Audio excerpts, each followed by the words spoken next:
A tractor trailer carrying dozens of dead or dying migrants that wound up in San Antonio managed to pass through a checkpoint in the U.S. An Associated Press report citing a U.S. official says the migrants were already in the truck when it passed the checkpoint about 26 miles from Laredo.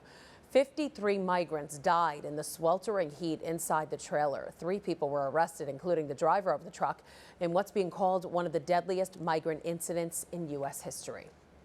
Joining us now to talk about how the church is responding to this tragedy is Archbishop Gustavo Garcia-Siller of the Archdiocese of San Antonio. And Archbishop, thanks for being here. And I know you've been visiting the hospitals to meet with the victims and that you spoke with a young girl from Guatemala. Tell us, how was she and what did she tell you about the horrors she experienced? According to the nurse, she indicated that she was doing okay. That was with the only one that I was able to converse verbally. Another one, I was able to speak to her, and she was able to react with her eyes and also the tips of her hands, the tips of her fingers, and also trying to talk, but she couldn't because she was hooked to the machines. So the other ones, all of them, they were not conscious. We're praying for them as well. And unfortunately, this isn't the first time something like this has happened. There have been several smuggling cases. Let's take a look. In 2017, 10 migrants died after being trapped in a truck parked at a San Antonio Walmart. In 2012, 15 died near Goliad. And in 2003, 19 died in Victoria. Why is this still happening? Well, it is happening because the human dignity of the person is not respected and is not attended to. People who are coming from the south, they are not treated not only fairly, they are not treated as humans. What happened here in that trailer, those people, they were burning inside because of the heat, no water, no food.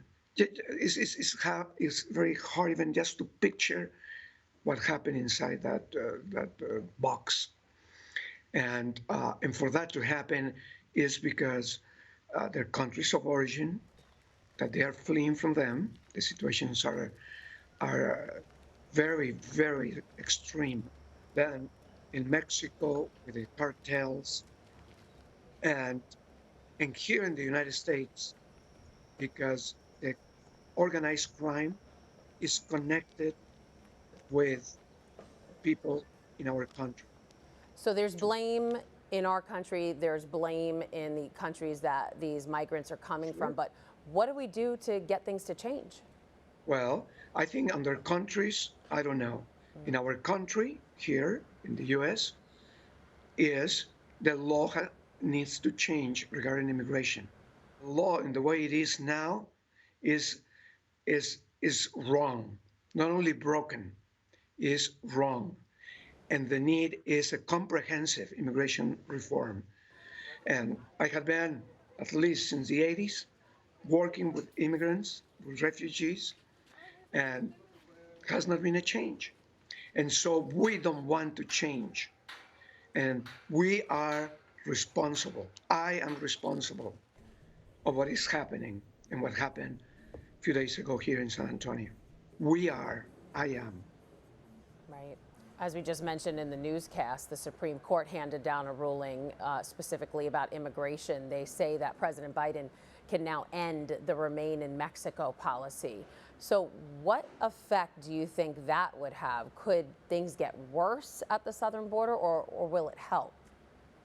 Well, it was wrong to send them back there where the organized crime has taken over the border of all the way to the different states like Texas, Arizona, California.